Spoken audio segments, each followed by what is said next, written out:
Ho'oponopono, sanando las relaciones.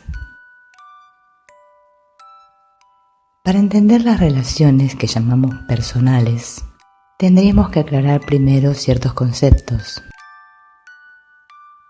En un mundo de temor, el amor no existe. Creo que amo, pero en verdad necesito. Si sintiera amor verdadero, no tendría miedo. El intento de encontrar amor fuera de mí mismo siempre fracasa, porque no puedo recibir de otro algo que no me he dado a mí mismo. El amor solo puede existir entre iguales. El amor no busca a alguien especial a quien amar. El amor es un estado de ser. Amor es lo que tú eres. Pero hay una idea en nuestra mente de que nos falta algo. Entonces buscamos eso que nos falta para completarnos. Pues creemos que el amor es algo que está ahí fuera y que algo o alguien me lo tiene que dar. Y entonces, como el otro me da amor, yo se lo devuelvo. ¿No te suena esto a negociación? Si creo que el otro es otro, o sea, diferente de mí, no puedo amarlo. ¿Recuerdas? El amor solo puede existir entre iguales. Todo lo que buscamos en nuestras relaciones especiales es lo que buscamos en Dios, lo que le pedimos a Dios, o lo que creemos que Dios nos pide a nosotros. Nuestra relación con los demás no es más que una proyección, una expresión alterada y disfrazada de tu verdadera y olvidada relación con Dios. Si no te gusta la palabra Dios, podemos llamarlo amor, el todo, lo total, lo completo. O sea que yo soy amor, pero me creo un individuo. Vaya lío en el que estamos. Me creo ser un cuerpecito vulnerable, por lo general en apuros y con problemas. Pero en verdad sé que no soy eso. Es decir, que experimento lo opuesto a lo que soy. Es decir, que tenemos un conflicto de identidad. El amor es la conciencia de que solo el amor es real. Pero nos hemos olvidado de lo que somos y nos los hemos ocultado. ¿Te acuerdas? Ahora está oculto, es inconsciente. Este separarme de lo que soy me hace sentir culpa. Esta culpa es inconsciente. Yo no me acuerdo de que siento culpa por estar separado de Dios. No me acuerdo de que inconscientemente he hecho de Dios un enemigo. Entonces creo que Dios no puede satisfacer ciertas necesidades especiales que yo tengo. No me siento especial, por eso busco algo o alguien que me haga sentir especial.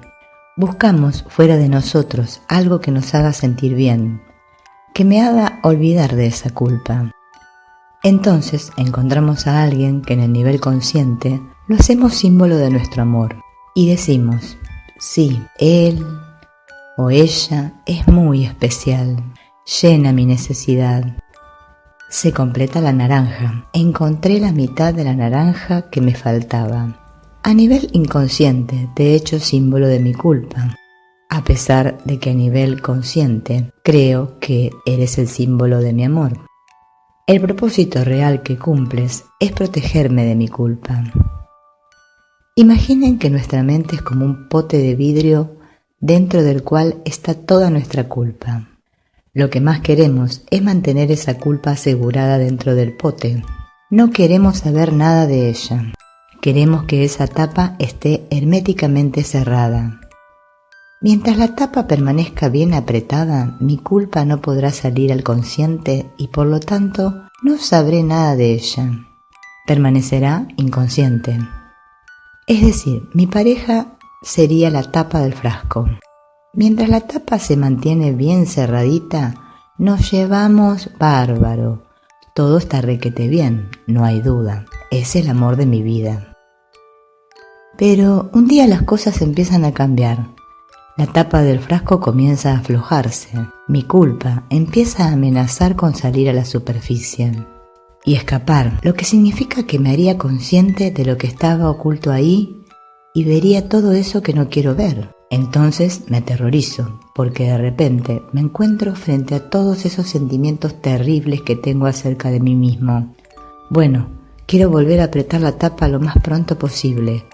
Quiero que vuelvas a ser como antes. ¿Cómo hago esto? Haciéndote sentir culpable. ¿Qué te pasó? Ya no eres como antes. Antes eras tan amable, amoroso y comprensivo. Y ahora mira cómo has cambiado. Ya no te importo más. Si el otro quiere jugar mi juego, va a hacer lo que yo quiero y la tapa se ajustará y yo te amaré como antes. Pero si no lo hace, si no sigue mi juego, me pondré furioso y mi amor se convertirá en odio. Entonces me separo y me voy a buscar otra tapa para mi pote. Entonces traslado esta dinámica a otra persona. Y harás esto una y otra vez, hasta tanto no hagas algo con tu verdadero problema, tu propia culpa. Este falso yo que hemos fabricado utiliza y manipula las relaciones para satisfacer sus percibidas necesidades neuróticas, sin darse cuenta de que el utilizar y manipular a otros es un ataque hacia sí mismo, con lo cual se refuerza la culpa que astutamente hemos ocultado. Creemos inconscientemente que nuestras relaciones nos protegerán de tener que hacer frente a esa culpa.